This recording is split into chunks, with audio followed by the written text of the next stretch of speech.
A Vibra paga um bom dividendo, a TRPL paga um bom dividendo, a Taesa paga um bom dividendo, a própria CEMIG também paga um bom dividendo, se você for olhar o custo-benefício, né?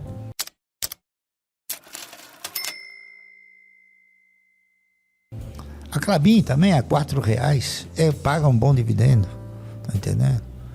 Essas empresas, se você comprar, você nunca vai perder. Banco do Brasil a gente pode colocar também nessa lista? Também, pode colocar. Ele já esteve um pouco melhor, a questão de um mês atrás, que estava R$29, R$30, né?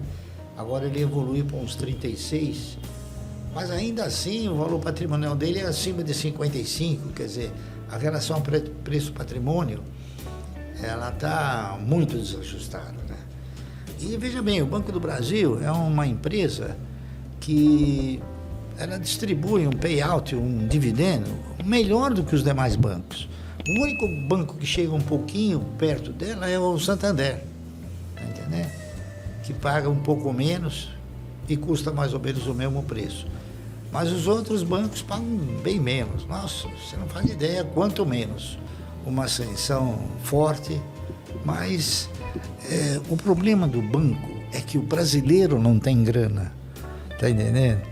Essa que é a verdade, né? O banco precisa ter o quê? O banco precisa ter o cidadão que deposita o dinheiro lá.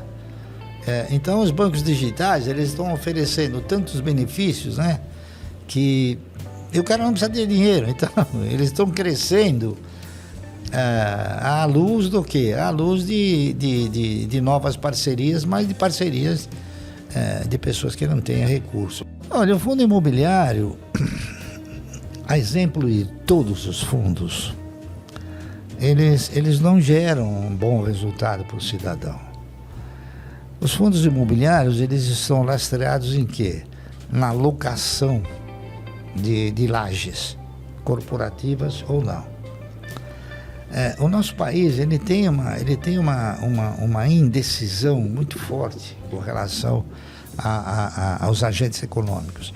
Então, de repente, a economia sofre um problema qualquer e as locações elas passam a diminuir ou então até a inexistir. E imóveis, Márcio? O senhor investe em imóveis físicos como forma de investimento? Não. Como oportunidade, sim, mas como investimento, não. Você compra um imóvel para comprar... Agora, por vias indiretas, eu também tenho imóveis, né? Você nem faz ideia quantos. Por exemplo...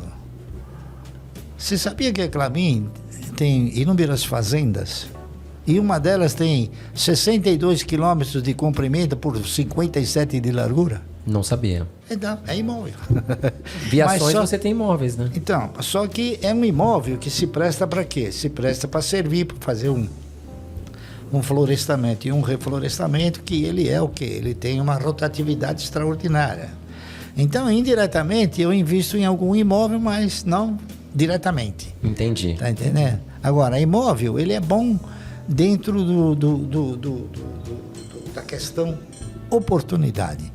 Como investimento para gerar renda, não é um bom negócio. Oportunidade, então você diz assim, comprar ele abaixo do preço, uma boa oportunidade e colocar ele à venda e ganhar com essa operação, isso, né? Sim. É isso aí. E isso tem que saber fazer muito bem, né, Barsi? Porque tudo você tem que fazer bem. Muito bem, né? Porque tudo. Não é só imóvel.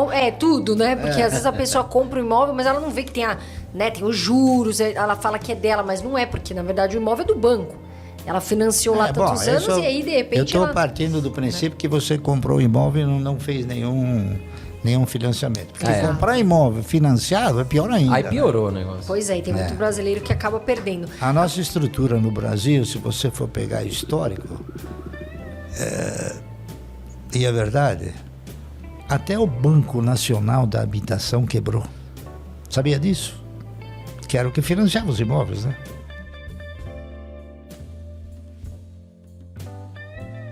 Eu cometi erros que qualquer um cometeria. Tá entendendo? Por exemplo, eu tive ações de uma empresa chamada Banco Nacional. Quem fazia propaganda do Banco Nacional, sabe quem era? Ayrton Senna. O Ayrton Senna, exatamente. A gente foi ludibriado. Não é que você errou, você foi conduzido ao erro, é diferente. Eu, por exemplo, tinha ações de um banco chamado Banco Econômico, que agora está ressurgindo. Aí, a minha filha que está vendo isso aí, e eu tenho uma quantidade muito grande, né? Eu fiz propaganda que agora o BTG comprou. Quando eu era pequena, eu fiz propaganda para esse banco, né? Eu era modelinho, pequenininha que passava no banco, lembra? Então, isso aí por questões políticas. Esse banco foi fechado pelo Banco Central, né? Por questões políticas, por questões de Bahia versus o resto do país, né? O Ângelo Calmon de Sá, que era o presidente do banco, etc., era um dos grandes acionistas da Copene. Então, a Copene foi vendida e quem ia comprar era o Ultra e quem ia financiar era o BNDES, e no fim os baianos quiseram que ficasse com eles, então criaram a Braskem. É uma historiazinha interessante de saber. Mas ele quebrou por causa disso. Só que ele quebrou como tendo um dos maiores patrimônios do país. E agora está ressurgindo. O BTG comprou o Banco Econômico. Olha. Você vê que coisa interessante, depois de 20 anos. Né? Outro papel também que eu perdi, também foi porque o Banco Central acabou com o banco. Era um banco pequeno, mas tudo isso era comprado recebe o dividendo, compra mais desse, compra daquele, entendeu? Então, não houve uma mutilação patrimonial. Houve uma perda, tudo bem, entendeu? Eu tinha ações de um banco que era pequenininho, chamava-se... O apelido dele era Banco da Bandeira, porque ele chamava Banco do Progresso. E na bandeira está escrito Ordem e Progresso. E ele quebrou, era um banco pequeno. Como eu tenho ainda ações de um banco pequeno, que chama Banco Mercantil do Brasil, que nunca quebrou, entendeu? E eu espero que também não quebre, tá entendendo? Mas se eu perder, isso não afeta o patrimônio, entende? É coisa insignificante.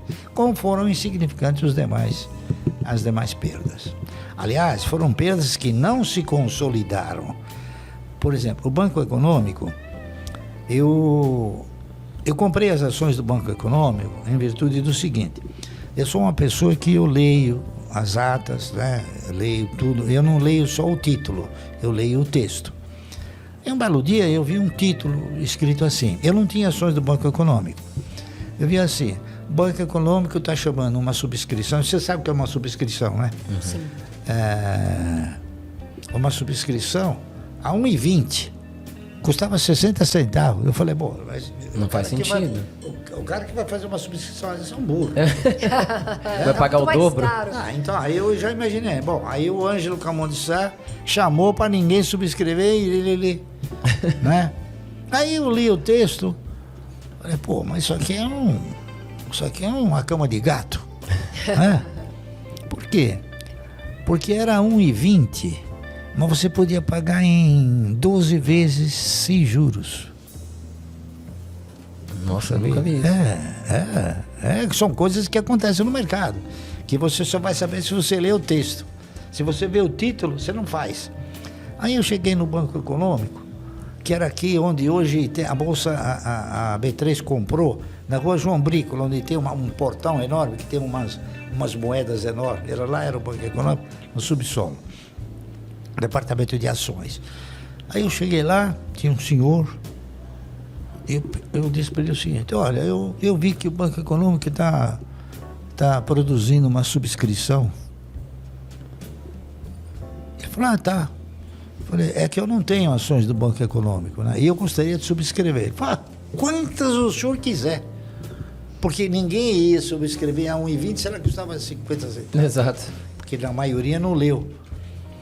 Eu falei, eu queria 5 milhões de ações. O cara me olhou e falou, 5 milhões? Eu falei, eu queria 5 milhões de ações. Já?